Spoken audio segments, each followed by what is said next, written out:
हारे सियासी राजा, भाजपा के वोटों में आई कमी, कांग्रेस को गलतियां पड़ गईं भारी, ठाकुर की हुई जमानत जब्त, बच्चों ने हिमाचल को क्लीन करने का उठाया बीड़ा, नरेंद्र मोदी ने प्रधानमंत्री पद से दिया इस्तीफा, गठबंधन वाली होगी नई सरकार। हिमाचल प्रदेश की मंडी लोकसभा सीट पर बॉलीवुड क्वीन कंगना रनौत को बड़ी जीत मिली है। वहीं कांग्रेस के विक्रमादित्य सिंह को हार का सामना करना पड़ा। कंगना की जीत में सबसे बड़ा श्रेय पूर्व सीएम जयराम ठाकुर को दिया जा रहा है। उन्होंने मंडी लोकसभा चुनाव में अहम भूमिका निभाई और मैदान में जमकर पसीना बहाया, जिसका परिणाम जीत के रूप में कंगना को मिला। वहीं सियासी राजा विक्रमादित्य को जी तोड़ मेहनत और मंडी गढ़ होने के बाद भी हार का मुंह देखना पड़ा। इसके पीछे कई कारण जिम्मेदार हो सकते हैं, जैसे विक्रमादित्य महिलाओं का समर्थन लेने में कामयाब नहीं हो पाए। कंगना के खिलाफ कांग्रेस की टिप्पणियां लोगों को रास न आना भी एक वजह हो सकता है। उनकी सांसद मां के खिलाफ लोगों का आक्रोश भी एक कारण हो सकता है। कारण चाहे जो भी हो, लेकिन अब मंडी पर राज क्वीन का ही होगा। हिमाचल प्रदेश में 4 जून को घोषित हुए चुनाव परिणाम में बेशक भाजपा ने लोकसभा की चारों सीटों पर जीत की हैट्रिक लगाकर कांग्रेस को धूल चटाई, लेकिन साल 2019 की तुलना में इस बार भाजपा का वोट शेयर गिरा है। चुनाव आयोग के आंकड़ों के अनुसार लोकसभा की चारों सीटों मंडी, शिमला, हमीरपुर और कांगड़ा में भाजपा का वोट शेयर 56.54% रहा। 2019 में भाजपा का वोट शेयर 69.79% था। वहीं कांग्रेस के लोकसभा चुनाव की बात की जाए तो पार्टी का मत प्रतिशत 2019 के मुकाबले इस बार 14% बढ़ा है। लोकसभा चुनाव में कांग्रेस को 2019 में 27.53% मत मिले थे। इस बार वोट बढ़कर 41.67% हो गए। मंडी में अधिक वोटिंग होने के बावजूद लोकसभा चुनाव में भाजपा का मत प्रतिशत 52.87% ही रहा, जबकि 2019 में ये 69.14% था। देखा जाए तो पिछले चुनाव की अपेक्षा भाजपा को मत प्रतिशत के रूप में बड़ा झटका लगा है। हिमाचल प्रदेश में इस बार चुनावी मुकाबला दिलचस्प और बराबर का रहा, जहां एक और भाजपा चारों लोकसभा सीट को हथियाने में कामयाब रही। वहीं विधानसभा की 4 सीट जीतकर कांग्रेस ने भाजपा को शिकस्त दी। माना जा रहा है कि भाजपा ने अपना पूरा ध्यान लोकसभा सीटों को जीतने पर लगा दिया। इस वजह से विधानसभा की 4 सीटों से उन्हें हाथ धोना पड़ा। वहीं कांग्रेस की हार के कई कारण जिम्मेदार हो सकते हैं।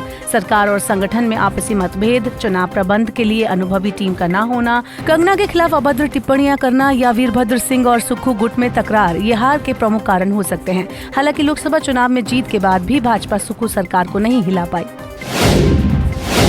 उपचुनाव में अधिक सीट हासिल करने से सीएम सुखविंदर सिंह सुक्खू और पार्टी कार्यकर्ता काफी उत्साहित हैं। इस दौरान सीएम सुक्खू ने कहा कि कांग्रेस की विधानसभा में 4 सीटें बढ़ी हैं और कांग्रेस पार्टी की सीटें 34 से बढ़कर 38 हो गई हैं। अब 3 सीटों पर उपचुनाव में भी कांग्रेस पार्टी बेहतर प्रदर्शन करते हुए तीनों सीटें जीतेगी। जनता ने खरीद फरोख्त की राजनीति को नकार दिया है और जनबल ने भाजपा के ऑपरेशन लोटस को फेल कर दिया। लोकसभा चुनाव और विधानसभा चुनाव अलग अलग मुद्दों पर लड़ा गया, लेकिन इसके बावजूद कांग्रेस ने भाजपा को कड़ी टक्कर दी। कांग्रेस का मत प्रतिशत 2019 के मुकाबले इस बार 14% बढ़ा है। लाहौल स्पीति को 52 साल बाद महिला विधायक मिली है। दल बदलकर बीजेपी में शामिल हुए रवि ठाकुर अपनी जमानत भी नहीं बचा पाए। उनसे ज्यादा वोट निर्दलीय रामलाल मारकंडे को मिले हैं। यहाँ बीजेपी अपने बागी रामलाल मारकंडे को मैनेज करने में नाकाम रही, जबकि कांग्रेस एकजुट रही। मंत्री जगत सिंह नेगी और सीपीएस सुंदर सिंह ठाकुर ने जीत के लिए जी तोड़ मेहनत की थी। साथ ही सीएम सुक्खू ने भी लाहौल स्पीति पहुंचकर प्रचार किया था। विश्व पर्यावरण दिवस के मौके पर शिमला में पर्यावरण विज्ञान, प्रौद्योगिकी और जलवायु परिवर्तन विभाग की ओर से स्वच्छता अभियान चलाया गया। इस दौरान विभिन्न स्कूलों के विद्यार्थियों ने रैली निकालकर लोगों को स्वच्छता का संदेश दिया। इस मौके पर स्कूली बच्चों को पर्यावरण स्वच्छता की शपथ भी दिलाई गई। विश्व पर्यावरण दिवस के मौके पर जाखू मंदिर में आयोजित सफाई अभियान में बच्चों ने जंगलों से कूड़ा एकत्रित कर लोगों को जागरूकता संदेश भी दिया। मुख्य वैज्ञानिक डॉक्टर सुरेश अत्री ने कहा कि गत वर्ष पर्यावरण असंतुलन के कारण प्रदेश में 11,000 करोड़ का नुकसान हुआ। हम सबका कर्तव्य है कि पर्यावरण को स्वच्छ रखें और इस आदत को रोजमर्रा की जिंदगी में अपनाएं। प्रधानमंत्री नरेंद्र मोदी ने केंद्रीय मंत्रिमंडल की बैठक कर 17वीं लोकसभा को भंग करने की सिफारिश की। मौजूदा 17वीं लोकसभा का कार्यकाल 16 जून को खत्म हो रहा था। बैठक के बाद प्रधानमंत्री ने राष्ट्रपति भवन जाकर राष्ट्रपति द्रौपदी मुर्मू को लोकसभा भंग करने की सिफारिश करते हुए अपना और अन्य मंत्रियों का इस्तीफा सौंपा। राष्ट्रपति मुर्मू ने इस्तीफा मंजूर कर लिया। 7 जून को संसदीय दल की बैठक होगी और अगले दिन 8 जून को नई सरकार का शपथ ग्रहण समारोह हो सकता है। लोकसभा चुनाव के नतीजों का ऐलान हो चुका है। 543 लोकसभा सीटों में से 240 सीटों पर भाजपा और 99 सीटों पर कांग्रेस को जीत मिली है। भाजपा नित एनडीए गठबंधन को 292 और कांग्रेस नित इंडिया गठबंधन को 234 सीटें मिली।